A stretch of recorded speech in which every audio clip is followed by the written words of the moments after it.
Olá a todos e todas, esse é mais um webinário organizado pelo LABCHINA da UFRJ. É um prazer organizar esse evento de discussão de um livro sobre o papel da burocracia da China numa estratégia de desenvolvimento orientada pela inovação. Eu vou trocar para o inglês, que é o idioma comum aqui de um dos nossos autores. So, hello once again, everyone. On behalf of LABCHINA, it's a pleasure to organize this webinar in which we get the chance to discuss the book A Chinese Bureaucracy for Innovation-Driven Development by Alexandre Gomes and Tobias and Brink, who are both here with us. Alexandre Gomes is a research fellow at the School of Economics, Finance and Law at Anglia, Ruskin University, UK. Alexandre completed his PhD in economics at the School of Oriental and African Studies, SOAS, University of London. And he has published in leading journals such as the Cambridge Journal of Economics. He did his undergraduate degrees in economics here at Unicamp, and his master's in contemporary development of China in Beijing Normal University. Tobias ten Brink is professor of Chinese Economy and Society and director of the China Global Center, both at Construuctor University in Germany. He's also the author of another book on China, which is called China's Capitalism, A Paradoxical Route to Economic Prosperity, which was published in 2019. Besides these books, he has published extensively about China, including topics addressed in this talk, like innovation and public-private relations, but he's also a specialist in China's welfare regime and social policy. So it's a great pleasure to have you both.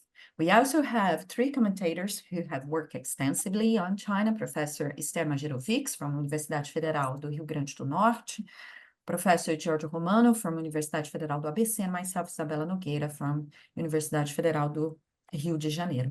So we will start with Professor Alexandre, who will give an overview of the book, and then we will go on with comments from Esther, Giorgio, and myself. So thank you all for being here.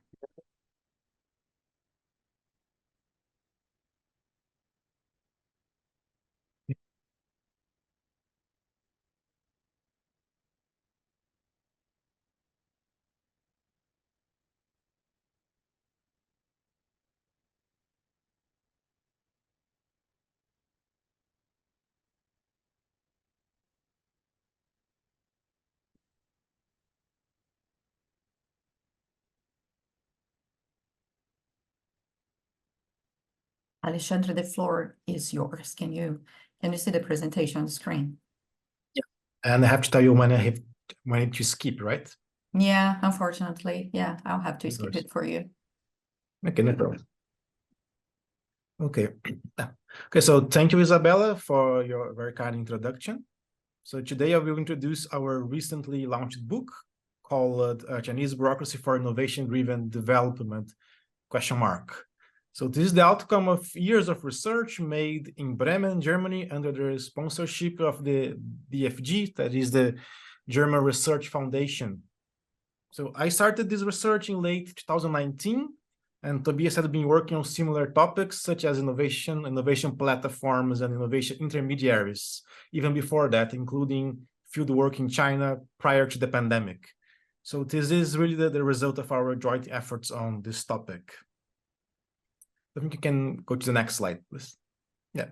So let me start with just a brief overview on the content of the book. So the book is divided into 4 different chapters. It's a very short book. And in the first chapter, we introduce our analytical framework, which comes from the developmental state literature, which we use to understand the role of the bureaucracy in growth and innovation in the Chinese case. So the idea here is not to use the developmental state as a sort of typology. So China is or is not a developmental state. That's not the kind of question that we're asking. But rather, we are borrowing some well-established concepts from this literature in order to understand the role of bureaucracy in the Chinese path of economic development and innovation. And in the second chapter, we start with what we call the growth by any means era, which is this first 20 years period of economic reform and opening up in China. And we briefly summarize the main legacies of this first 20 years up to the subsequent period, which is really the main focus of our book. That is the third part, which we call Toward Innovation-Driven Development, from the 2000s to the 2020s. So we started this period of analysis, the innovation-driven strategy or innovation-driven development period, starting in the early 2000s. And here we analyze the role of the bureaucracy, both of the central level and also the local level, the importance of central-local relations, different profile of bureaucrats at the central level, and of course, state-business relations or state-business ties, and the importance of coalitions between state agents and businesses and discipline of state over businesses. And in particular, we pay special attention on a comparison between two different industries, that is the electric vehicles industries and the semiconductors industries. So in the first case, electric vehicles, that's a typical case of a new or emerging industry. And with semiconductor, it's a typical case of a mature or catching up industry. And then in the fourth part, we conclude and point out some future research avenues of our research. If you could go to the next. Yeah, thank you. So what I'm going to do now is to really run through some of our key arguments. And I will highlight 5 different key arguments of the book, which of course are all interconnected. So the first key argument of the book relates to the role of the central bureaucracy in promoting this innovation-driven strategy. So here we argue that the Chinese central state has the capacity to formulate long-term strategies of development and, if needed, to change these strategies when considered necessary. That is, it is able to change the patterns of capital accumulation of the economy, or if you wish to frame it from the perspective of innovation, it is able to change the direction of innovation. So it's not simply the rate of innovation, but also the direction. That also means that this bureaucracy must be able to be adaptable to new situations and to learn as well. And we give some examples of this throughout the book. And we observe precisely that in this period, this innovation-driven period, with the launching of several large programs of innovation and also a lot of different sectoral policies. So this was possible due to an increased bureaucratic coherence over time, especially in relation to the previous period, that is the growth by any means era, therefore leading to better capacity to steer innovation. And the rise and significance of key central ministries such as the MOST, so the Ministry of Science and Technology, the MIIT, so the Ministry of Industry and Information Technology, and the NDRC, National Development Reform Commission, must be highlighted as well as key ministries in promoting this strategy. However, despite all this progress, China still falls short of the ideal type centralized pilot agencies that we found in the canonical developmental state. And we'll discuss a bit of that in the next parts as well. And so if we can move to the next one. So now we're going to show 2 different figures which somehow illustrate the major results of this innovation-driven strategy. So in this figure, what you can see first, if you pay attention on the blue column, that is R&D expenditure, there was a quite impressive rise in R&D expenditure in the last 20 years, starting 2001 up to 2020. And accordingly, we also find a very important rise in R&D intensity, which is just as R&D expenditure as a share of the GDP. So it has increased from less than 1% in 2001 to almost 2.5% of the GDP in 2020. So undeniably, that's a quite impressive rise in terms of innovation results when measured by R&D expenditure and the capacity to invest in R&D. At the same time, we also observe some problems that emerge along the way. And here we pay particular attention to the problem of a lack of investments in basic research, which is in the figure is the orange bar, which probably can barely see because it's very small. So despite this very important increase in R&D efforts, we also observe some problems in terms of basic research that possibly will undermine efforts in the future. So we can discuss that later as well. If we could move to the next one. And then in the second figure, we tell somehow a similar story. So here, instead of looking at R&D expenditures, we're looking at patents as a sort of proxy for innovation. And we know that patents have some problems in terms of whether this measure or not innovation, but given the lack of a better proxy, we use patents anyway, as many other scholars use in innovation studies. And the story here is quite similar. So if you observe the blue line, that is total patent applications, again, there's a dramatic increase in the number of patents. It starts with roughly 200,000 in 2001 and skyrockets to over 5 million in 2020. So again, a very impressive rise in terms of patents. Now, there are different types of patents, of course.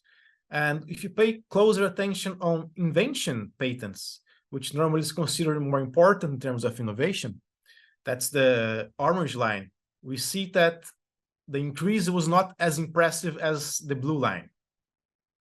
And moreover, if you pay attention on the green line, that is invention patents granted, so not only applied, but actually granted, this rise in patents is actually more modest.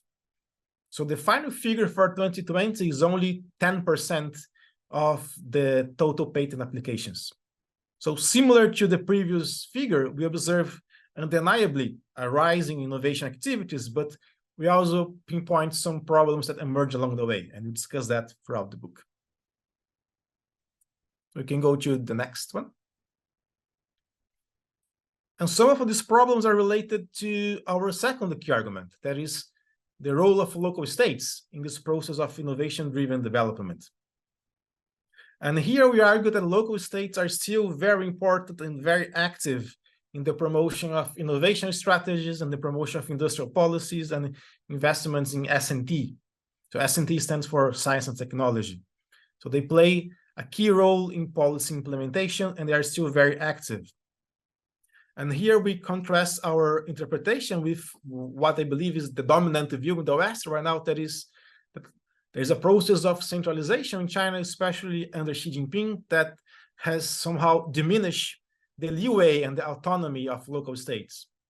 So here we argue the opposite. We argue that local states, they still have a quite important autonomy and leeway, in particular when it comes to innovation policies and industrial policies.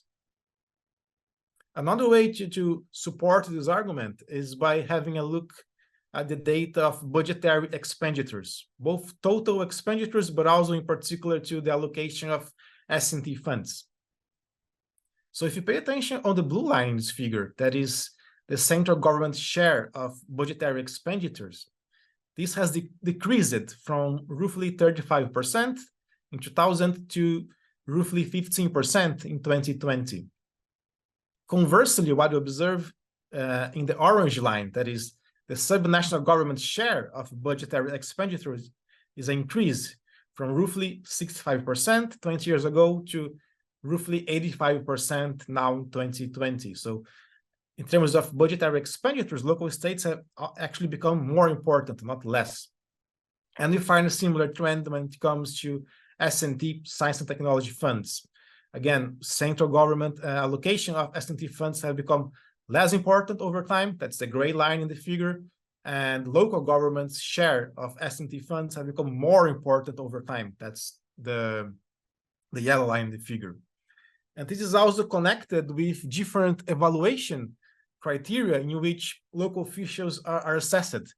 Because especially after 2006 or 2007, now local officials became evaluated by different types of targets, not only related to GDP growth as before, but also related especially to innovation. In particular, we highlight high-tech output numbers and patents, as of course.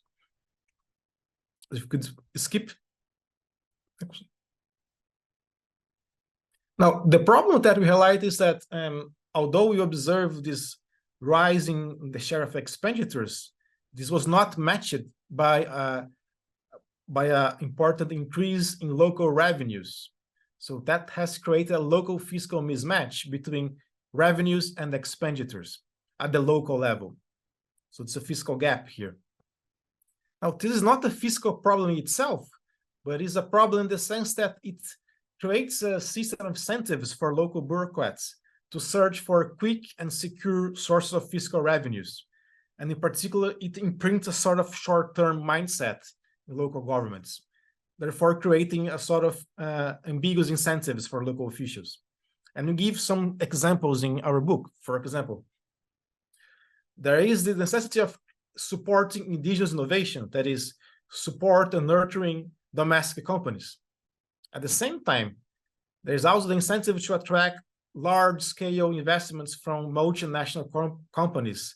And of course, it's easier to attract FDI, especially coming from large companies, in terms of it's safer in order to guarantee fiscal resources. If you want to rely or bet on domestic firms at the moment are not as competitive, it's less secure in terms of generating fiscal revenues for the local government. The same contradiction or tension comes with the idea of investments in research or R&D expenditures. We have already pointed out that there is a problem in terms of basic research. And of course, the basic research, by definition, is something very uncertain.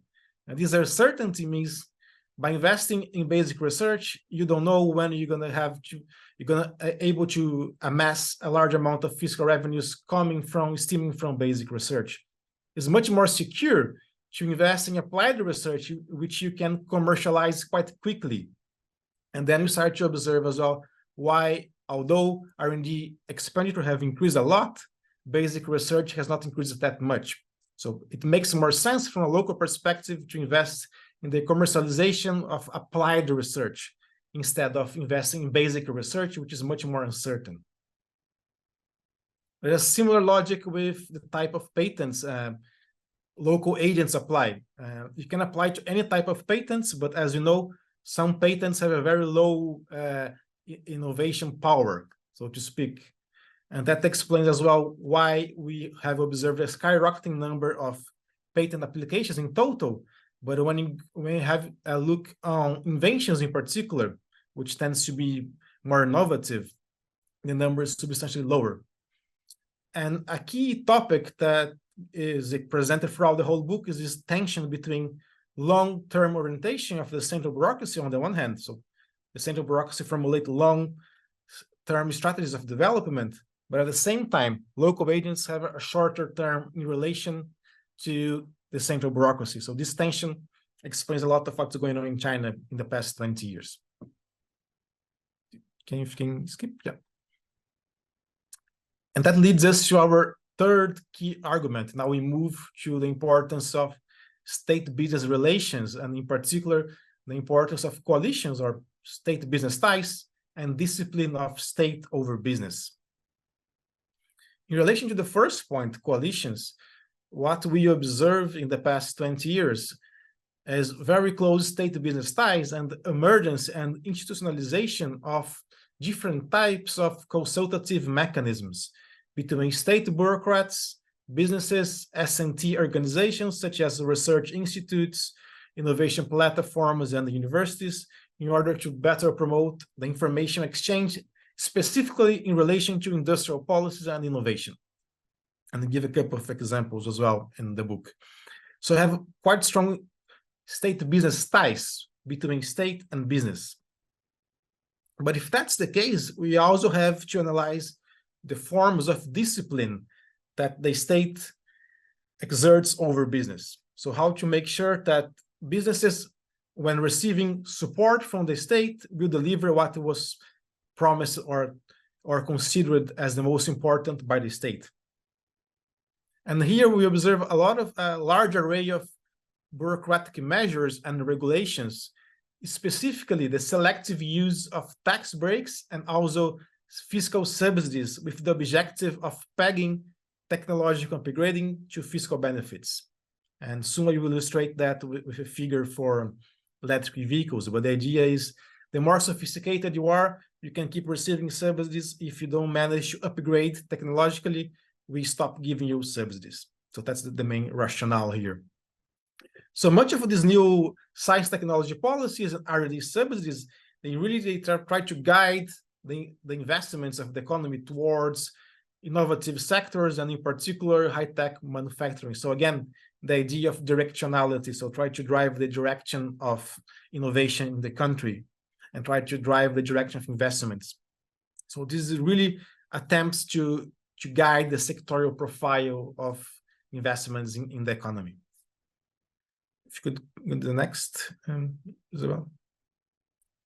And a key difference between what we found in China in relation to the canonical developmental states, that we don't find exports to be so important in China in comparison to the canonical developmental states. So if you remember from the work of, for instance, Alexandre in South Korea, she argued that exports were really the key monitoring mechanisms in order to promote the discipline in the case of South Korea. But in China, we observed that exports are not that high. And here are some illustrations. So if you start with the semiconductors industry, if you compare SMIC, which is China's leading manufacturing company in semiconductors, the share of exports is relatively low in relation to the global leader, that is TSMC, the Taiwanese company. Not only is relatively low, but is decreasing over time, possibly also because of the effects of the US-led trade tech war. But the point is, it doesn't compare with the share of exports of TSMC. We can discuss that later as well. And a second example goes to the case of electric vehicles, which our conclusions are very similar. So you presented this data in our book when you present the share of national production of EVs, so NEV is just new energy vehicles, so electric vehicles in the case of China, exported between 2010 and 2019. And the share of exports in China really pales in comparison with other major economies. It's only 1%. And if you compare it with Japan, it's 66%, with South Korea, 74%. So again, the argument is that exports cannot be used as a source of discipline or a monitoring mechanism used by the state. So that's very different from the canonical developmental states.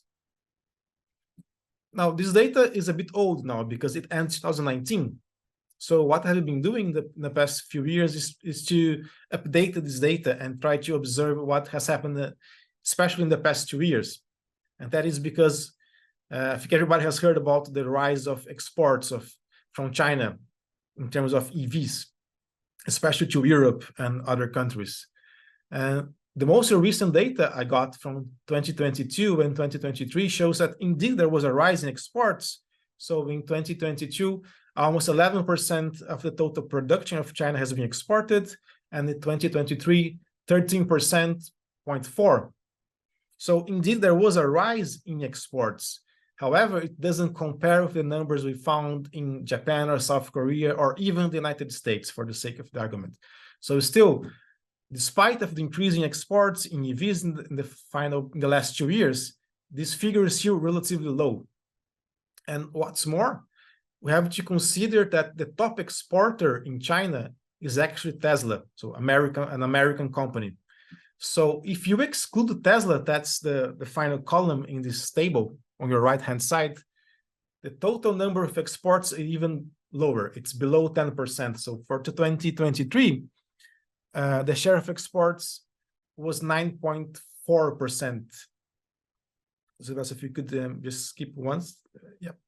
One more, yep. So you can just to see the circle, just to make the point that the share of exports is still very low in relation to other countries. So in the absence of exports as a useful monitoring mechanisms in order to promote discipline in the case of China, the bureaucracy has resorted to different types of measures, in particular bureaucratic measures, and as I mentioned before, tax breaks and fiscal subsidies. So here's a final example of that in the case of electric vehicles. So there are a lot of numbers here in this table, but what I really wanted to emphasize here, the core idea of the table is, if you consider the whole time frame, starting 2013 to 2022, what we observe is that as time has passed, only the more sophisticated companies or the more sophisticated vehicles became eligible for subsidies. So over time, the less sophisticated vehicles were dropped, they were kicked out of the purchase subsidies program. that especially after 2017. So that's a fine example of how the Chinese bureaucracy is trying to discipline companies that receive state support. So the core idea is, if you manage to upgrade technologically, you keep receiving subsidies. If you don't manage to upgrade, we kick you out from the subsidies program. You can go to the next one. And then we go to our fourth key argument, is still in relation to state-business relations, but now to a more recent debate, when you talk about the more recent crackdown business, as became known in the past few years, especially 2021. And here we argue that this crackdown is not really an indiscriminate assault on business. We argue instead that this has a very clear sectorial focus. So if you pay attention to the sectors that were targeted by Xi Jinping and the Chinese bureaucracy, these were mostly services. So manufacturing was largely spared. And in reality, what you find is continuous support of private, especially high-tech businesses. And this recent program of the Little Giants, which started in 2018, is a fine example of that. So here we go against the dominant discourse, which we find in the mainstream. So we argue that this is not an indiscriminate assault on business per se. And that's a similar argument recently developed by a Chinese scholar called Yang Hu in a paper called Fragile Fortune. He comes from a different perspective, but his conclusion is quite similar. That is, he argues that China is not trying to expropriate or predate on the wealth of capitalists. This is pretty much a process of discipline, similar to what we argue. So try to guide the sectoral profile of investments in the economy. So changing the pattern of capital accumulation or changing the direction of innovation. That's the key idea. And this is also related to a broader trend, which sometimes we miss in the literature, that is fears of deindustrialization. That's a problem that we in Latin America are quite well aware of, but that's somehow recent in China. In fact, the manufacturing employment has reached a peak in 2013 in China, so 10 years ago, and ever since it has been decreasing slowly but steadily. So driven by this fear of premature deindustrialization, we find that the Chinese government started to put a lot of different programs in place and trying to direct investments toward high-tech manufacturing and especially in R&D intensive sectors.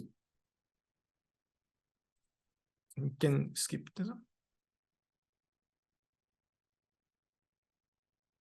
And then we go to our final key argument that is more in relation to our comparison between emerging and mature industries. Overall, we find that the central state has been actually continuously supporting many different industries with very clear long-term objectives. So it's not a surprise, therefore, that in this period of analysis in the past 20 years, we have observed the rise of domestic companies such as BYD and CATL in the case of electric vehicles, but also SMIC and HiSilicon. That's HiSilicon, of course, is a subsidiary of Huawei in the case of semiconductors. But things get more interesting when you dig down to the local level and start to observe how the behavior of local governments may impact the development of different industries. And what we argue here is that on the one hand, the behavior of local governments can be very important because of the promotion of the industry. So as we argued before in the key argument number 2, local governments are still very much active in supporting the industries and supporting economic growth. So there's a lot of activism, there's a lot of experimentation as well. But at the same time, precisely because so many local governments are investing in the same industry, that creates a dispersion of investment. So there is a process of fragmentation of investment as well, and that undermines the exploitation of economies of scale. And what we argue based on these understandings that this particular system of central-local relations or this particular system of bureaucratic arrangements in China, on a balance, it's more positive for new or emerging industries. That's the case of electric vehicles, but you can think of solar panels, for instance, or other types of emerging industries where you have higher uncertainty and therefore no established blueprint or no established business models. So here, the benefits of activism and experimentation outweigh the problems. But we argue as well that when it comes to the typical catching up industry or mature sectors, such as semiconductors, the dispersion of investments in such a highly capital-intensive industry creates a fragmentation of the industry and therefore undermine catching up efforts. So we make this differentiation between emerging versus mature industry in our case. Good. This is a final slide, just to conclude in terms of our avenues for future research. There are some topics that we didn't have the space to research because of space limitations, and some issues that we'd like to research in the future. So first, we need further research on discipline mechanisms, in particular to the relation to the banking system and the financial sector, something that we didn't cover in the book.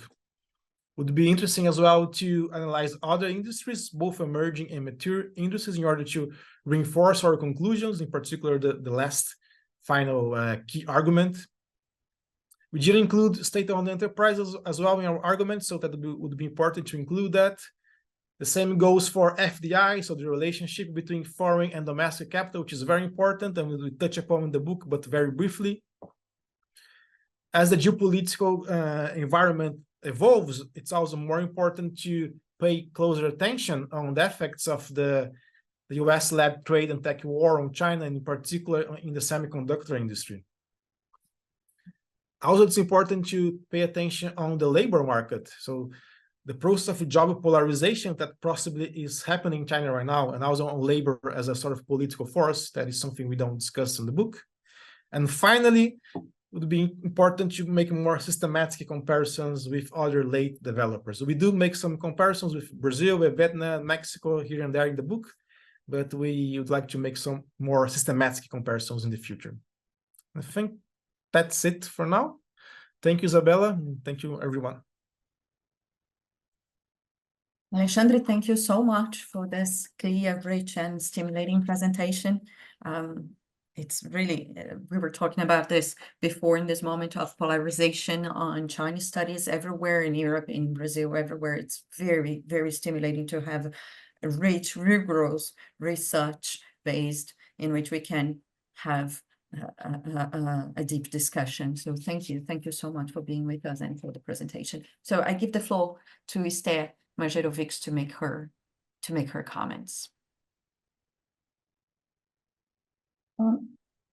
Hello to everyone. Thank you for the invitation. It's a pleasure to be here today to discuss and learn from you all.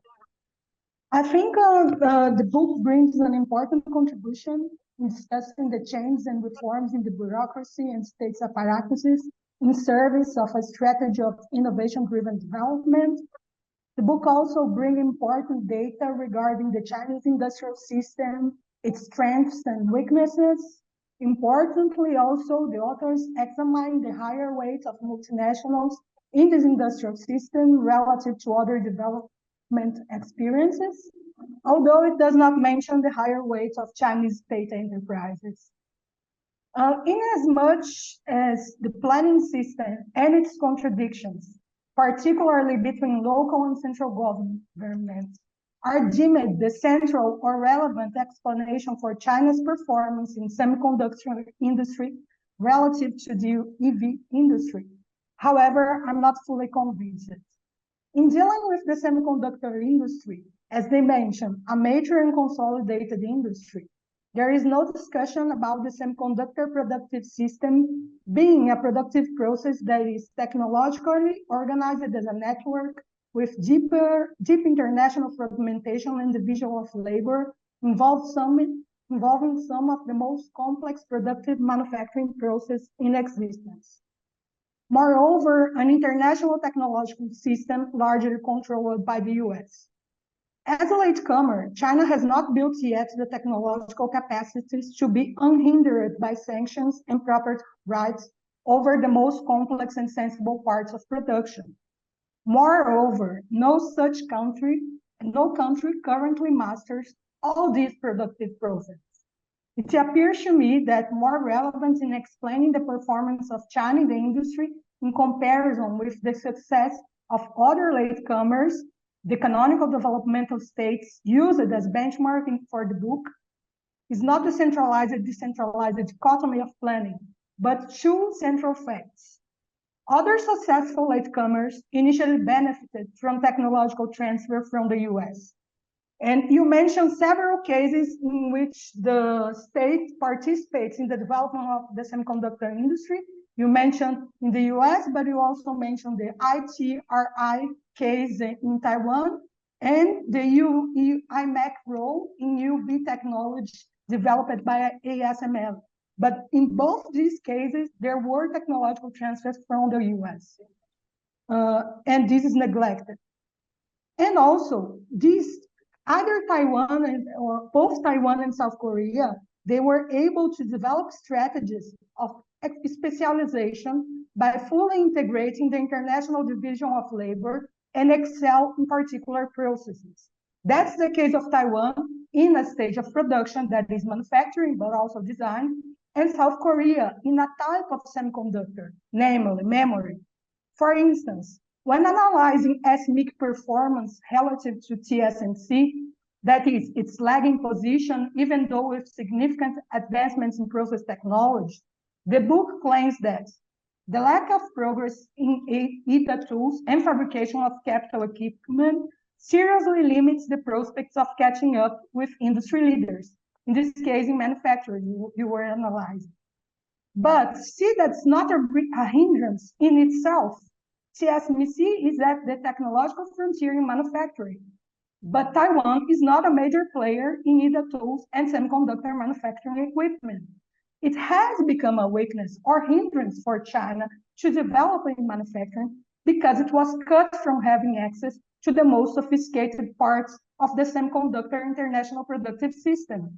Now, what China needs to do to advance to the technological frontier in manufacturing is to advance simultaneously to the technological frontier in several, if not all, segments of this ecosystem: machinery, EDA tools, parts and components, materials, manufacturing, design, a required position of mastery that currently no country holds.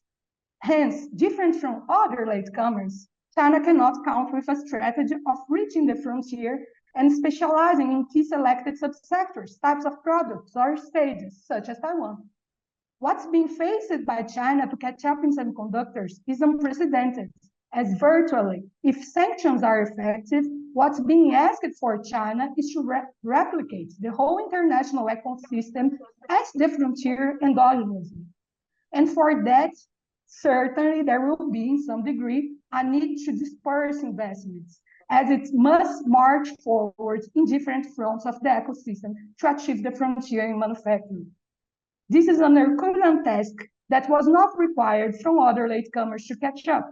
Moreover, China's industrial policy in semiconductor is also geared at augmenting local provision, including by attracting FDI, and the same is now true for the US industrial policy.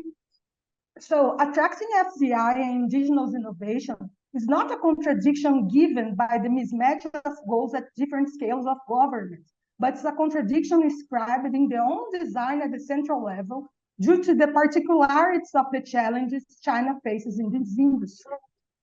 In contrast, the EV industry does not possess the same technological complexity. It even solves some problems of mastering the technological complex processes of the internal combustion engine with a simpler electric engine. This industry is not under sanctions relative to parts and components, and its intellectual property system is not as rigid. In such a scenario, by mastering battery technology for a rather long period and counting with a vast internal market, China could excel in this industry. I believe these are more relevant aspects in explaining China's better performance on EV relative to semiconductor than the issue of centralization and decentralization in industrial policy and planning. That seems to bear more consequences to the issues of overcapacity and speculation in real estate. So these are my general remarks regarding the book. So then I also have a doubt regarding how the author treats Xi's crackdown on business. I agree that's not an indiscriminate assault on business. The author expresses that the reasons for the crackdown on selected sectors was a push against speculation, avoiding premature deindustrializations in sectors not relevant for technological upgrading. This may hold for real estate in the financial sectors, but I have difficulties in seeing how this could be the case for the tech sector. For instance, you mentioned consumer internet in the case of not relevant for technological upgrading, but you also highlight at the beginning of the book that China was at the technological frontier in e-commerce. Access to data by these tech conglomerates through consumer internet is relevant for technological development, for instance, in artificial intelligence. I wonder if there would be other issues or explanations relative to the crackdown in the tech sector. So I asked the authors if there might be other issues involved in the crackdown in this specific sector. So these are my general comments, specific question, and thanks so much for the invitation and the opportunity to learn from the book. Thank you, Esther. Please, Tobias, Alexandre, as you wish. Do you want me to go first, Alexandre, or do you want to start? No, can you start and then complement later? Okay. Let me start with the last question on the crackdown on business. Yes, I think it's a more complex phenomenon that what we were able to address in, I think, a few paragraphs in the book.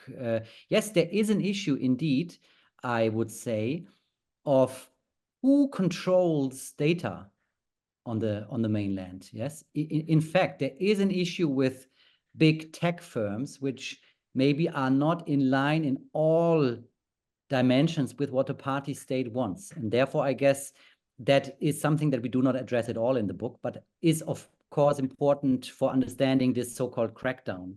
It is also meant to some degree, I would argue, to strengthen control over these huge tech firms. I mean, Tencent, Alibaba, these are really big enterprises which really have power and have accumulated power quite dramatically over the last 20 years. Yeah, so in that field, there are some other factors involved here, I would agree. And then the second, your actual first point, I hope I have understood it rightly. The issue of the role of the US, especially in holding IP rights, for instance, is something we are not dealing with at great length in the book. We acknowledge that there is a very important difference, though, and I think you also mentioned this with these new emerging industries, in that here there's not one big power who holds all the IP. It's rather the opposite, right? And therefore, it is or has been easier for Chinese firms to catch up here.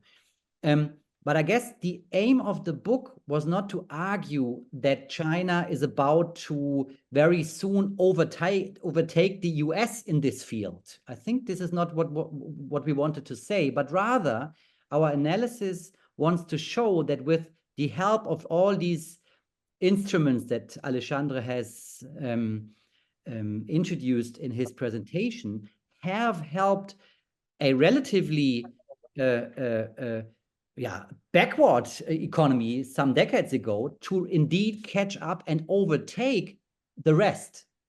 We are not saying that China is about to overtake the US and its particular power in this field, but when compared to other late developers, and even with more developed economies, think of Germany. SMIC is something that Germany does not possess as of today. Yeah. So in that sense, in some particular sectors, the attempts to foster strength, technological strength, and so on, has taken place in quite a successful manner. I think that's what we want to say. Let me stop here, and Alex can add. Yeah. Okay. Now, thank you, Tobias, and thank you, Sarah, for your comments. They're very insightful, and really enjoyed your feedback. And I think for most of your comments, I would agree with most of the issues you raised. But there's one key issue here that I would like to highlight, that is and the objective of the book. So there is the title is the Chinese Bureaucracy for Innovation-Driven Development. So the focus really on the organization of the Chinese bureaucracy. And that, of course, by definition, does not exclude other very important variables. I think we're touching very important variables. So in the case of semiconductors, for instance, of course, the idea of technological transfer, and you brilliantly told the example of TSMC and Taiwan, I would fully support your point. And the same with the issue of key intellectual property. I think, again, I have no problem with that. I would agree with you. But if you would spend much time on this particular variable, we wouldn't be analyzing our objective, which is understanding how the internal organization of the Chinese bureaucracy may impact prospects of innovation, and in particular, how that would impact the prospects of catching up or technological upgrading different industries. So this was really the objective and the focus of the book. And that's why I've had to leave so many important variables besides. The same goes for state-owned enterprises, for instance, or the role of the banking system. So it's a matter of focus, although I mostly agree with you in this sense. And the same goes for the crackdown. Again, there are different rationales there. Of course, you don't explain the crackdown based on only one variable. But I really thought it was important to highlight that point of the importance of manufacturing and the sectorial profile, because it's something that I really miss in the dominant discourse nowadays. The dominant discourse, at least in my interpretation, I'm happy to hear different views here, is that, well, she's really after business. They really trying to promote the indiscriminate assault. And I thought it would be really important to make the point that's not really the case, especially when you look at the data of the different sectors. And in particular, how to connect this particular crackdown, so to speak, with a general strategy of industrial development. I think that is something that still, I believe, is missing in the literature, and that's, I believe, a key contribution of the book, which, again, doesn't exclude other rationales or other interpretations, and particularly other motives explaining the crackdown. It's, of course, much more complex. There are multiple variables again. One point is very important when you mention the contradictions found in the central level. Again, I agree with you. That's something we do mention in the book in the beginning of chapter 2.2, I believe. So in the case of the EVs, for instance, we do have different objectives as well. Just think that on the one hand, you have to promote technological upgrading, as you emphasize, but first and foremost, you have to create a market from scratch. And in order to create a market, it doesn't need to be the top-notch car or the top-notch technology. So let's all remind that the best-selling model in China in the past 2-3 years was actually a low-cost, affordable vehicle promoted by Wuling. So it was not really a Tesla or a BYD advanced product. So you have these contradictions which express themselves in policy at both the central and local levels. But regardless of that, I mean, what we observe in the case of the EVs, they are advancing both in creating the market, which is now the largest market in the world, but also promoting some technological upgrading. So again, to summarize, I agree with these points, but also there's a matter of focus of the book in terms of, we really try to highlight the importance of the bureaucracy and how it is organized internally. That's what I would argue from now. Thank you, Alexandre. Giorgio, please. You're muted. You need to turn on your mic. Well, good morning. Thank you very much for the invitation. It's a pleasure to share this discussion with Isabela, Esther, and the authors, of course. This was an opportunity because it was on my to-read list, and of course my to-read list is impossible in a lifetime.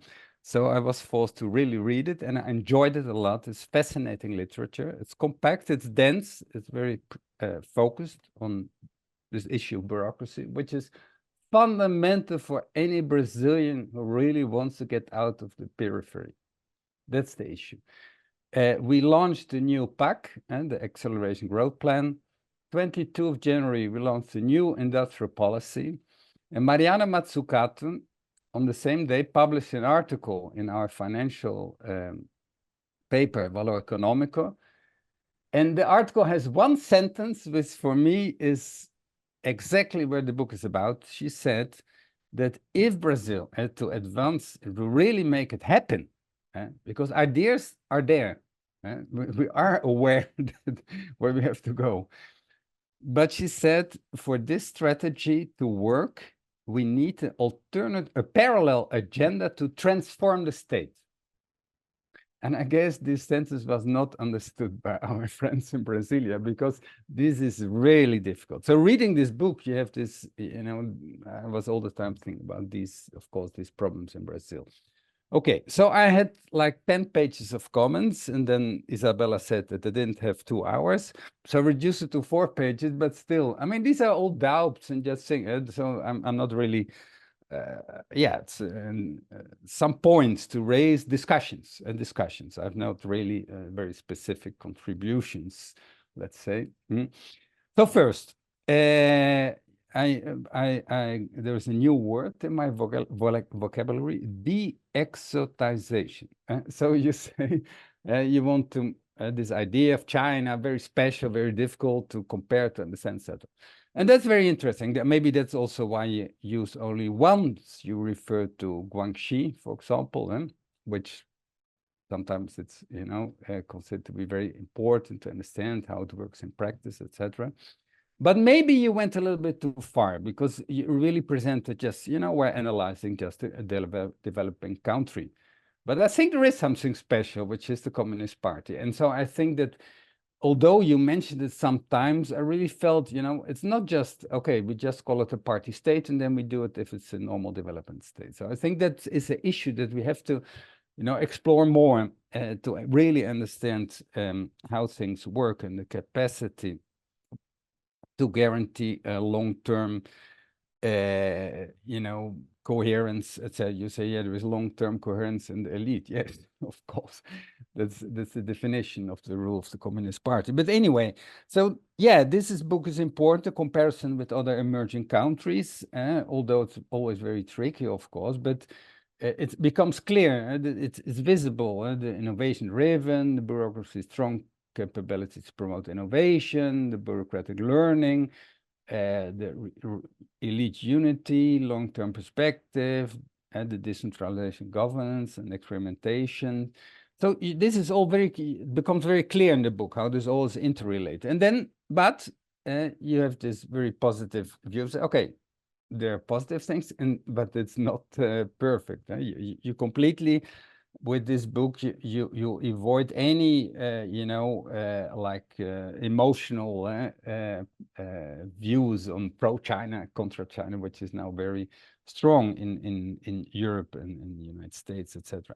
So, but then you point out the contradictions, and you talk about contradictory goals, the flawed discipline. But I wondered, in many cases, I thought, but this is trade-off. Of course, nothing is perfect, but there's a trade-off. You know that things, there are negative aspects, but as a trade-off, so the growth by any means, during the book, it becomes something almost negative, like a problem. I said, no, it's the Chinese said you have to go one step further. But I would be happy to have this growth by any means capacity that China showed. So then you say, okay, it's became part of the problem. That's a little bit, you don't say that, but it looks like that. And you say then, so the limits, and China understood it had to change. So the way you present the reorganization of the party-state bureaucracy in the years 2000 is very impressive. It's very interesting, because it's almost, you know, as important as what happened in 79. But I wondered, so the new consensus, at least that's, I understand that you want to argue this, the need to propel China in a high-tech future. I remember the literature on China was very much at the time on the middle income gap, and the idea that you only can overcome the middle income gap by innovation, by increase. So maybe that's a discussion that you can also introduce. But I was a little bit puzzled. So what happened exactly? What was the defining moment? Was there any, can we identify any contingent occurrence? Was there, change in power elite, change in value, exogenous shocks, increased competitive pressure. Because it's suddenly by the early mid-2000s, China's national ruling elite had largely acknowledged the necessity of promoting innovative more intensively, indigenous innovations, and then you argue, so there's a lot of issues that you put together, and also, which of course very interesting, the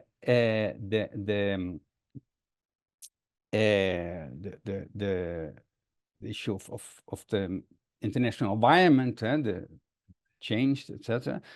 But yeah, because there is in '94, you talk about the structural tax reform, which is far before, which seems to be a crucial issue in this whole discussion.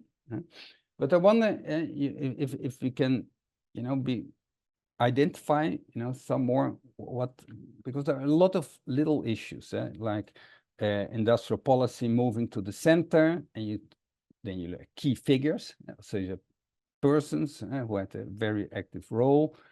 So that's what struck my mind, because of course the continuity is important, but at some point in the continuity there was a change in approach. That's how I read the book. Okay, so that's one issue. Then the comparison with East Asian economies. Yeah, I'm not really sure, because it almost looks as if you created a benchmark. There has to be a pilot agency. Why? Why it has to be the same pilot agency as you find in the literature on what you call the canonical development states? Of course, in these canonical development states, there were also contradictions and weakness, and one size doesn't fit all. If it worked, and you yourself at some point you say China is very big, so maybe what you can identify as contradictions are not really contradiction, but just to make it happen. So that was, and I also wondered how did you do the comparison? Some ideal type of how it would be in the literature, or was it based on comparative field studies that you have done in the past, if others have done? So that's an issue. And then the role of FDI. Of course, this is an issue which very much interests me. And yeah, it's an issue where you say it's a difference with East Asian example, yes, but it's very similar to Brazil, and that's why it interests me so much. And you say a lot of things, although at the conclusion, you said different types of FDI impact different prospects for tech upgrading differently. Or say, so you open the discussion. And in fact, in your introduction, Alexandre, you pointed that it is an issue that we might, but you have a lot of, almost conclusions, like, yeah, very interesting stuff, like, local authorities, forced coalition with foreign capital. You suggest even that this could hamper the promotion of indigenous technology prioritized by the central state. But the attraction of FDI was, of course, also a central state priority. Over the time, you had a lot of regulations. I'm publishing an article in English, which will be published in soon, so I will send it to you. Because you have yeah, you say local activities lured foreign capital. Again, this idea of growth at any means, but again, there's a trade-off, a trade-off of, yeah, several times you say disappointing results in terms of technological spillover. Okay, but because by itself it will not happen, you have to build up your own tech capacity. But in comparison, I still think there is a scope of study to say in comparison to Brazil, there was a lot of attempts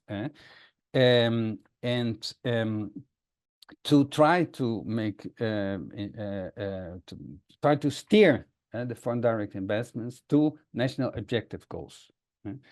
And so that's an issue. And I wonder, why didn't you not even mention reverse technology? There's so much being said about that, and by companies themselves, and yeah, industrial espionage, all this you did not touch. All the complaints about forced technology transfer, and so is also not part of the agenda. But I think these are, you know, issues that can be studied, and you yourself identified this as maybe future additional. Well, then the issue of the local center. In your presentation, Alexandre, you used the word ambiguity. I think it was not, I didn't remember ambiguity used in the book. But this is very interesting because at some points in the book, it looks as if the local becomes part of the problem. And that you had to, and at the same time, it's this ambiguity exactly points to this idea of trade-off. You give more power. There is, of course, there are negative aspects, but the positive results and negative. So you spur invest. You yourself, the book explains spurred investments, new enterprise, whole new sectors. So this whole aspects of local development. This is something so fascinating for Brazil. I myself, I've been involved directly in local development policies in the ABC region. I was as advisor of trade union and then as part of the local government. And this is so different because at the end, you've so much depend, you know, the issue was the National Development Bank. There's no finance. There's no way the local government, I mean, it's a whole other world. And that's why it's so fascinating to read about this. I have a question, although I did not understand you several times. You use the idea of fiscal mismatch. Well, this is, of course, what any local authority in Brazil also says. There are more responsibilities in the '88 Constitution, less money. So there's always a fiscal mismatch. But why is it not tackled in China? Because you say this persists and it does not enter the political agenda to change. It was not clear to me. Now, just to the last comments, you say a lot about the misuse of public resources, and also in your presentation, the policy coordination, duplication of investments, better to concentrate from the start. It's not clear to me. Duplication of investments throughout the country, fragmented market. There is an idea that if you centralize everything, that would be better. And I doubt about that. Because there again, there is a trade-off. Because if you fragment, you can have several experiences and you can even have competition. This can stimulate the development of industry. Look, for example, at what the US did with the Warp Speed program. You know, that was really, you know, multiple candidates. This was, for me, it was Chinese-style industrial policies where you see, well, you will lose, you know, that's a trade-off. You know that you will lose part of the money, but the possibilities that some of this money will work, and it did. It was fundamental to accelerate the production of vaccines against COVID, and this reminds me of this idea of Norton when he's this concept of state venture capital, where he argues on this, and that yes, there is misuse of public resources in one way, but again, a trade-off because you want something to happen, and you know that by offering maybe some money will go to the wrong companies. It's part of the calculations. And then, of course, when you see that people set up fake companies to get these subsidies for semiconductors, then you intervene, of course. One issue which is in Brazil, we have a problem, at least in my analysis, which is the control bureaucracy. So Brazil has a very refined structure, the U system, NPU, CGU, AGU, which is a control system which compete, which is also not coordinated, and try to fight, against corruption, against misuse of public funds. And they are completely out of touch with developmental policies.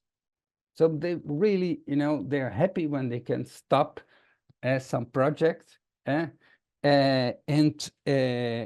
have seen it, how the way that it is politically used, but even apart from the political use. And in China, what strikes me, and the way you describe it, is this control bureaucracy is very much in line with developmental goals. So what we see here, so it's not only that we don't have this continuation of policies, we do something and then change policy, and then we throw the child away with the water, bad water, and then we start again. So it's impossible to work like that. That's clear. But it's not the only problem. There's also a problem that's very strong. There was at some point, we calculated there were more engineers in the control of working the control than in the Ministry of Transport, for example. This whole idea that people have to do it, the capacity to execute. So I wonder, in China, it seems that you have these fraud schemes, but you do not end the subsidy programs. You adjust them. So I would very much, when I read your book, this is something that an argument that I very much would like to explore more in comparison. On the other hand, Esther brought the issue of the crackdown on tech. And there, for example, you see maybe something which is not exactly in line maybe with developmental goal, but was maybe more in function of political control. And that's maybe a contradiction in the China system, where the necessity for the Communist Party to remain on control might at some point contradict to development and innovation objectives. But this is all under discussion. Okay, so last question is a question, really. It's about this graphic that you also showed us today, where you suggest that TSMC is producing in China 90% for export. And you use as a proxy the total revenues of headquarters abroad. And so I wonder, when TSMC is producing in China, selling to General Motors or selling to Tesla, does it include the 90%? Because I really wonder if TSMC is exporting really out of China 90% of their chip production. That was a surprise to me. So that's just a question. I understand it was a little bit confusing, my comments, but just to say, I was, a lot of ideas came up, and of course, all the time I was reading, I was thinking about this enormous challenge of Brazil to reorganize. Really big problem in Brazil is the bureaucracy and to execute, but also the problem we have with this control bureaucracy, which is really, instead of working to improve, in many cases, it's an obstacle because it's, as I said, it's totally out of touch with development objectives. There's no consensus in Brazil on development objectives. And that's the most important aspect of China's experience, as is proven again by your book. Thank you.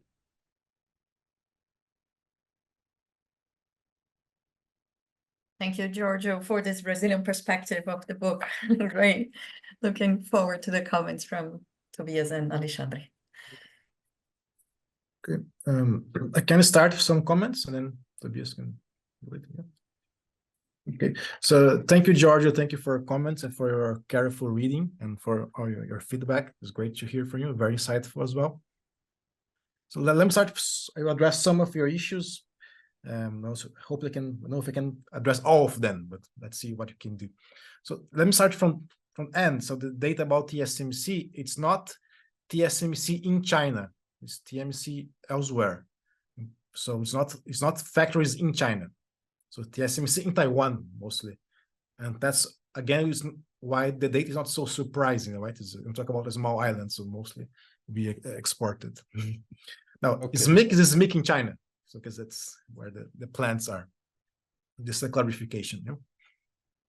So let me try to tackle some of your issues. And so the first point about de-exotization, Guanxi, in my particular view, I know maybe you have a different view, maybe Tobias has a different view. I particularly don't like kind of cultural-based explanations on economic growth and economic development. So that's why I very consciously try to avoid the ideas of Confucianism, for instance, which are very popular nowadays. And this goes for Guanxi, which, okay, it's important, but what we're really talking about is state-to-business relations, right? Okay, so there's a literature about it from a more abstract level, from a more theoretical level. So we don't need to enter the more cultural-specific issues of Guanxi as long as we talk about state-to-business ties. That's a very conscious decision of trying to avoid cultural-based terminology or explanation. And the idea of comparability, it's always depend on the level of abstraction we're working with. If you really go down to the most concrete level, it's always very unique. The same goes for China, for Brazil, for the ABC region where you work. There's no ABC whenever in other country in the world, right? It's a matter of level of abstraction. And so we try to focus on what is common in terms of broader perspectives of economic development. So that was my idea here, and to really try to put the Chinese experience into a broader theoretical perspective. Now, in terms of growth by any means, is that a problem? It's not a problem in itself, but it has become a problem over time. So it's not a problem to grow, and it's not a problem to promote growth by any means, but now some of the institutional arrangements that explain the growth by any means era have become a kind of a problem. And I think the issue is during growth by any means, and one of the reasons it worked so well in delivering growth, it was because there was a clear message or a clear coherence in terms of this paramount goal, which was growth. So all the agents could be organized around this coherent goal of economic growth. And now we have different types of goals. We do mention innovation, of course, in the title of the book, innovation, technological progress, but also together with the goal of innovation, we have the importance of tackling inequalities, tackling the excess of capitalists, curbing pollution, which is very important, curbing speculation. So there are a whole set of goals which often there can be combined very well, but sometimes they can be contradictory. And that's the difficulty of understanding China in the past, let's say, 10 years. So in the past, it was easier because it was growth by any means, so to speak. Now, there's nothing by any means. It's a lot of things by have different, many policy goals with very few policy instruments, if you wish. And then you go to the second part of the same issue you raised, that is when there was a shift, right? When there was a shift from growth by any means to the, let's say, innovation-driven strategy. And of course, it was a process. It didn't start, it was a night shift, but it started, let's say, you could say 1992, the Party Congress was a quite important shift. We could say 1994 with the tax reform, which managed to give the central state more fiscal resources, which was extremely important in order to fund many of the subsequent industrial policies in the future. But you can also see the common understanding as local government as being somehow unruly in the process. Whether or not this is true, that can be debatable, but I think this was a sort of interpretation that emerged in the 90s throughout China, and it became more solidified in the early 2000s. The same goes for the dependence of FDI and lack of fiscal capacity and lack of competitiveness of domestic companies. So this always started to emerge in the 90s, I would argue, and became really solidified by the early 2000s. So it's a process which took place over time. And I wouldn't ascribe that to the view of one person. And I think we tried to also make this point in the book. This is not about Xi Jinping. This process and this interpretation started way before Xi Jinping, starting at least in the early 2000s. So from this perspective, what Xi is doing is delivering a certain view that emerged before him. Of course, he has his own personal style, of course. But first we start with what happened before, this emergence of this new interpretation of this new phase of economic development in China. The same goes for education. We don't don't tackle that much, but there's important reforms in education already in the mid-90s in China, try to expand the higher education system, and also the process of marketization, which led to a lot of problems. Now you see what's happened in the past few years of the let's say, crackdown on the private tutoring, you know? So all these issues are interconnected somehow. The same goes for disappointing results in technological spillovers. Yeah, it's not about technology itself, but it's about building the absorptive capacities over time. But in order to build absorptive capacities, you need to invest in R&D, in particular basic R&D. So that's something you don't do overnight, you do over time. And I think there was a consensus building from the 90s onwards. And now, with a better absorptive capacities, maybe you can reap results. Another point about the benchmark of the developmental state. Yeah, so as I tried to explain, I don't know if it is clear, we are not using the developmental state as a typology to say China is or is not, but we're trying to borrow some concepts. And we chose the developmental state for, I think, for two reasons. One, we needed to have a well-established literature on the role of bureaucracy for economic development. And that's one of the reasons we chose the developmental state, because they do have something to say there. And I think it's quite important. At the same time, it doesn't mean that we are trying to simply apply the model in China. We're very happy to point out deviations, and that doesn't mean it's something necessarily bad. So if you think, for instance, about this recent work by Darius Ormston, so the work of peripheral agencies, so his work on Finland and Israel, but that's quite important. It's his work with Dan Bresnitz as well, where they argued that, well, peripheral agencies they're actually more important than the ideal type centralized agency, typical from the developmental state. So there are different approaches out there challenging the canonical developmental state. However, the starting point is still the developmental state. And that's, I think, something that's important to highlight, even if you want to criticize it later. So even if you think about growth theories, for instance, think about the solid growth model. Even if you want to criticize the solid growth model, as I think we should, is still a useful starting point to think about growth. That is true both for heterodox and neoclassical perspectives. So it's a moral way to organize your thoughts about the bureaucracy, even if at the end of the day you may say, well, that deviates from the model and that's actually positive. The role of local governments and ambiguity. So local governments, they are not necessarily a problem. I try to emphasize a bit. It can be positive or negative depending on the case, but it's very ambiguous. And there's a lot of trade-offs. I think that's an expression we used as well. There's a lot of trade-offs between coherence and experimentalism. So the challenge, I think, to understand China is at some point in some industries, you do need coherence. So that's similar to the developmental state perspective. But in other industries or in other periods, you do need experimentalism. So you need what we call functional incoherence. Or if you want to go back to the work of Darius Ormston, kind of peripheral agencies also deviate from the canonical developmental state. So this is also important. The fiscal mismatch. I think the problem is the fiscal mismatch combined with strong regulatory autonomy and administrative autonomy in a politically centralized system. So what China would need now is a new fiscal contract. So where the fiscal revenues to local governments will come from. The whole problem of the real estate sector now is precisely this one. Local governments depend on real estate development in order to gather fiscal revenues. And real estate, we'd argue, is not really the most innovative area in the economy, see? But okay, you can curb real estate, but okay, so local governments are still left without fiscal revenue. So where does the revenues come from? And that's the key answer that I believe no one has the answer right now. And why it's so difficult? One of the problems, and maybe we should have written more clear in the book, local governments are not a monolith. There are different types of local governments, just like in Brazil, right? So some local governments actually they're quite okay in terms of fiscal, the financial books, but others are quite poor. So it really depends. They have different interests.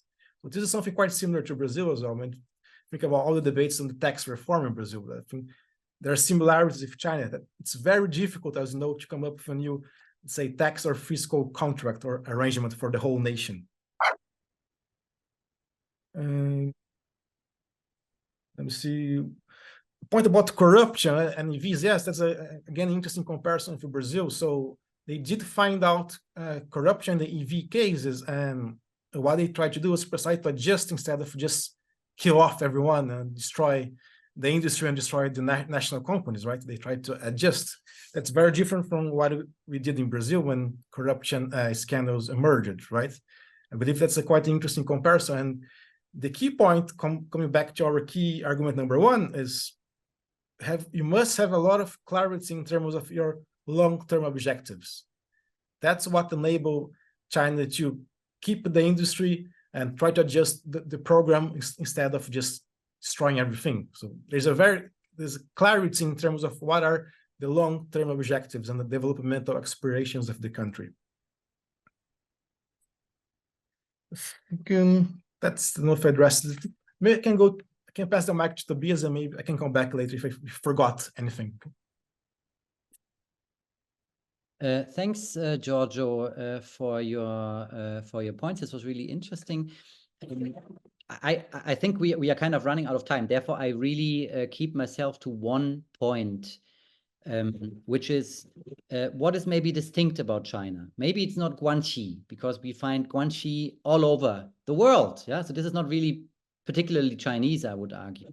But yes, the party, yes, and the coherence of the party state, this is of course related, may be such a distinct type of organization that other latecomers in particular wouldn't find. Yeah, like it or not, you could say that the relative coherence of the ruling class, if you like, is a different thing in China than in any other late developer. And of course, this is to do with the party, which, and here again, like it or not, facilitates by force sometimes, sheer force and repression and all of that, the relative unity in terms of at least agreeing on a certain type of where do we go. Yeah, and I think Alex made a very valid point that it took many years until this idea of innovation-driven development solidified within the elite.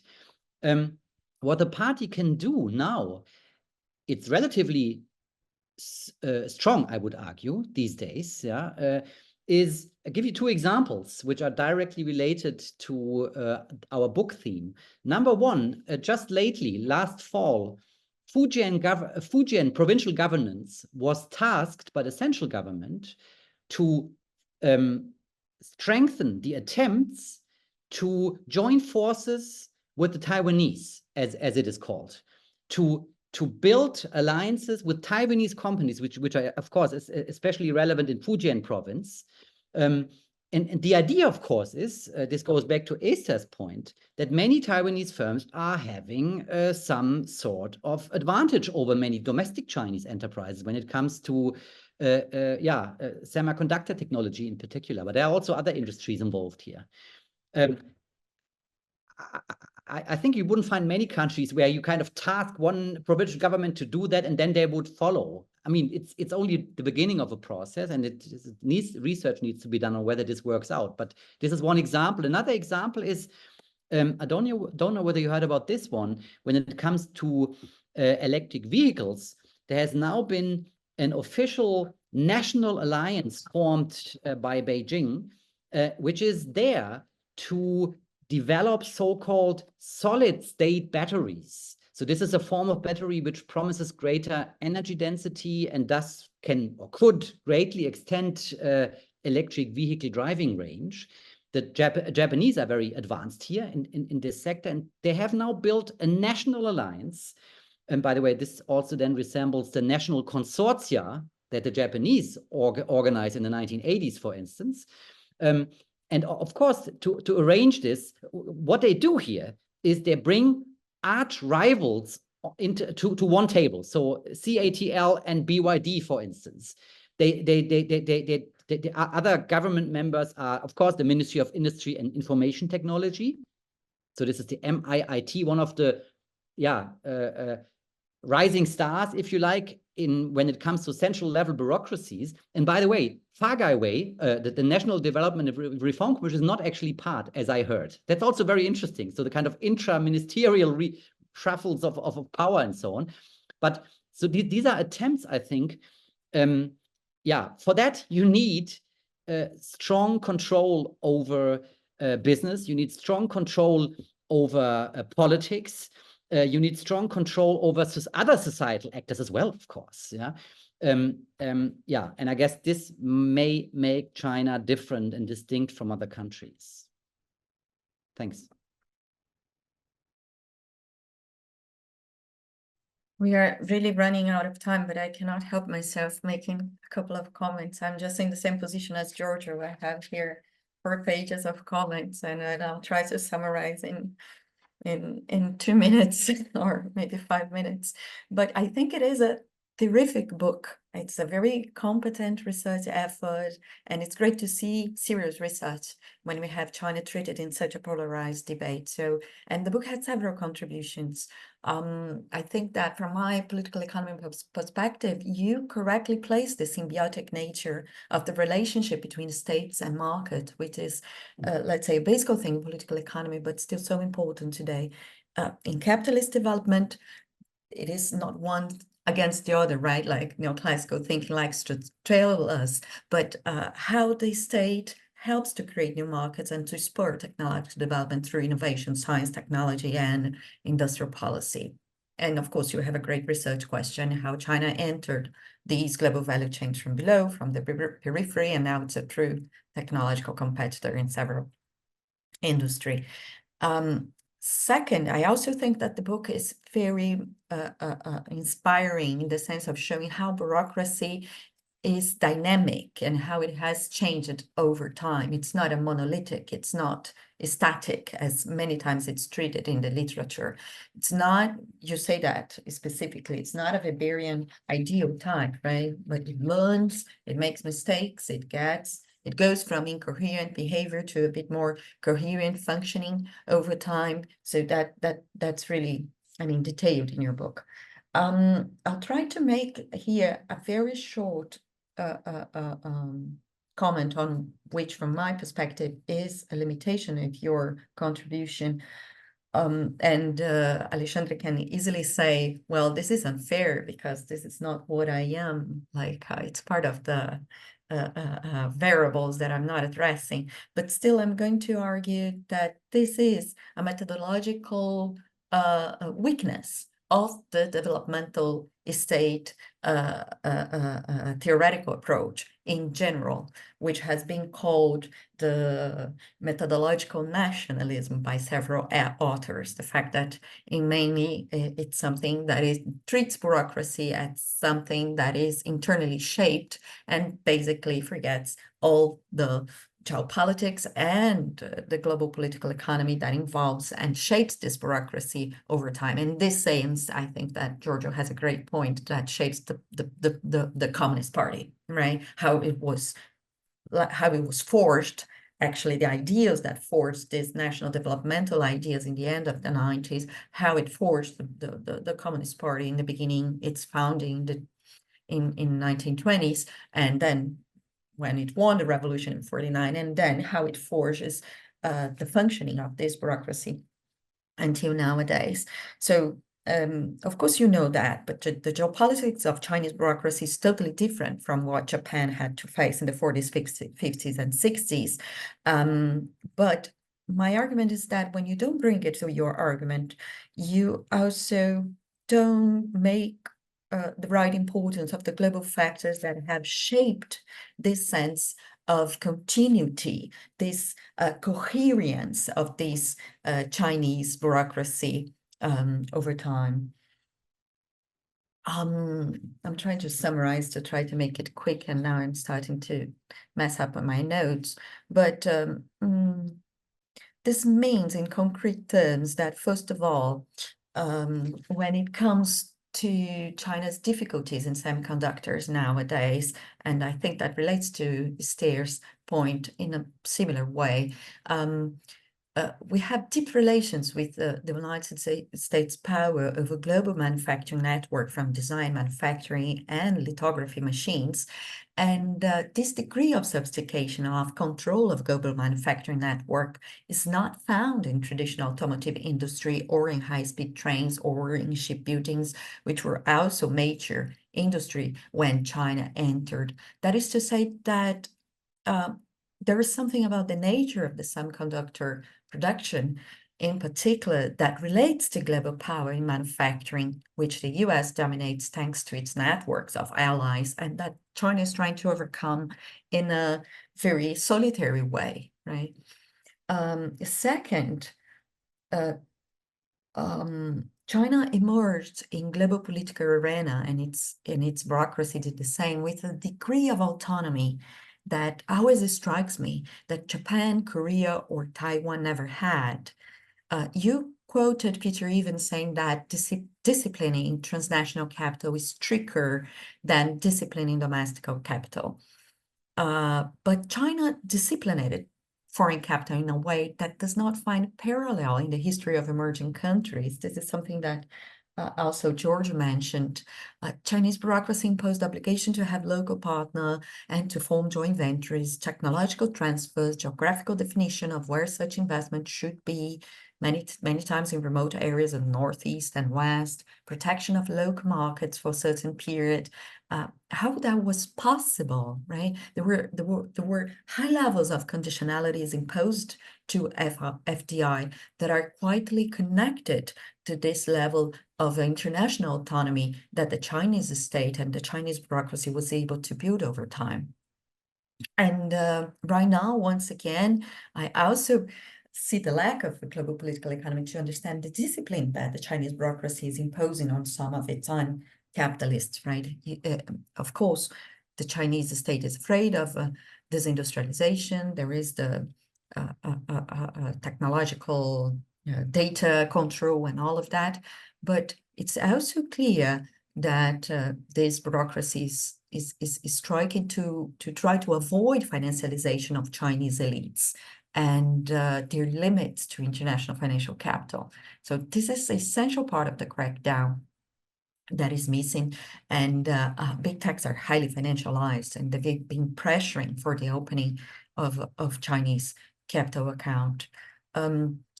To try to summarize, to my understanding, the methodological nationalism of this approach of national developmental approach in general that you choose for the book ends up presenting some limits, both to the discipline imposed into domestic and foreign capital by Chinese bureaucracy, their degree of foreign capital that the Japanese and the other Asian tigers now had, and the difficulties that the Chinese are facing right now over on semiconductors, for instance. Well, these are my very quick comments. I hope it makes some sense. Once again, thank you for your very rich and rigorous research contribution. It is a very stimulating work. It's a must read for anyone working on Chinese development. And well, this was not a question. Feel free to comment as you wish. Thank you. And a must read for anybody who works on development in Brazil as well.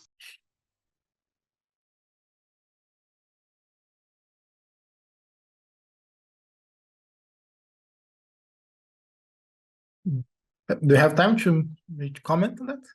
Yeah, please, if you feel like it. Yeah, no, thank you, Isabela. Again, great comments as always. Really happy to get the feedback from the three of you. I mean, it's very stimulating to hear your thoughts about it. Let me see if I can briefly touch on some issues about methodological nationalism. I fully agree. I mean, there's a great paper by Lucia Prandella, 2014, where she makes this point. She comes back to List, of course, and then from List to the developmental state. I mean, I agree with you. Now, beyond, of course, the point that it's another variable that I'm not looking at. I think methodological nationalism often is criticized by excluding the international dimension or the global political economy dimension, and I fully agree with you. But it can also be criticized by not incorporating, let's say, the regional aspect or the local level. That's something we try to amend in our approach very consciously. So we really try to bring this China-specific literature of the central-local relations, which normally is excluded from scholars who come from global political economy, and try to make sense of that. So we do follow kind of methodological nationalist approach, but we amend that, at least from the perspective of the regional level. So that's something I'd like to highlight, and perhaps people can overlook. And I think it really, some people really overlook the central-local relations debate. It is more China-specific, and we try to incorporate that coherently into the framework. I think your issue of semiconductors, again, I support what you said. I really like the way you phrase it. Like China tried to overcome it in a very solitary way. I mean, it's brilliant. I really like the way you phrase it. And I agree with your points as well as I agree with Esther's previous point on the role of intellectual property rights. Just one point about the discipline of foreign capital. I agree with you that China managed to put a lot of conditionalities, local content, measures, etc., on foreign capital. But I don't think that necessarily means discipline. Discipline is to manage companies, doesn't matter if foreign or national, to deliver what they want. And what China wanted with all these measures, let's take the example of the automobile sector, right? There are a lot of FDI, a lot of investments from multinational corporations. What they really want is to really manage to eventually compete at the global frontier. And they failed. And that's precisely why they decided to invest so much in NEVs, electric vehicles, because they assessed that they failed. And the strategy of bringing foreign capital, with all these conditionalities you mentioned, failed. That's because, yes, they can do that, but let's not forget that multinational corporations, they also play the game, so they respond to that. So yes, they managed to evade many of those measures imposed by the Chinese state. For instance, bring old models or old blueprints to China mainland. So yes, there were attempts to discipline, but I think they concluded that in many cases they failed. So that's a kind of small disagreement I would have. I wouldn't call it discipline per se. They did try to impose regulatory measures and conditionalities, but if you analyze from the outcome perspective, often they didn't manage to discipline foreign capital. And I think that also helps to explain what happened in the last 10 to 15 years. Yeah, that's my final point. Thank you.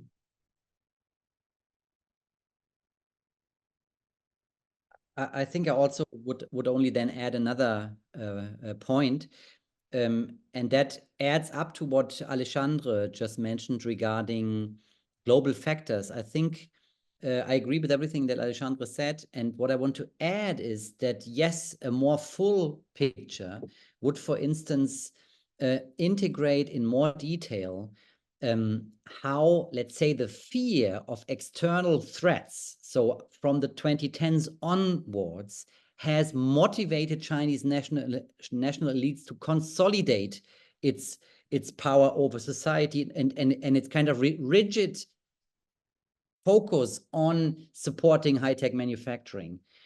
I think we would be in a different situation had that not been the case. And we're talking about now a situation of more than 10 years, 15 years maybe. I think the global financial crisis in that respect was kind of a turning point. Yes, so that probably should go into future research. The same also goes, and I stop by saying that, for the relationship, by the way, between foreign and domestic capital and the potential for productive collaboration. I mean, in this book, there's, of course, the analysis that the Chinese kind of decided that going with the foreigners is maybe leading to some jobs, but in the long term, it will not lead to thriving domestic companies. However, there are also, of course, some examples from other industries where you find some sort of productive collaboration between Western firms and Chinese domestic firms. This is something we didn't touch upon a lot, but could be very interesting stuff for research, if that is still possible in the future, and we hope so. Alexandre, Tobias, thank you so much for sharing your thoughts with us. Giorgio, Esther, thank you very much for your comments. It was a great pleasure. I've learned a lot from you all. Thank you. Have a good day, everyone. Okay, have a good day. Thank you very much. Bye-bye. Bye-bye. Isabela, for organizing. Hi. Bye, Esther.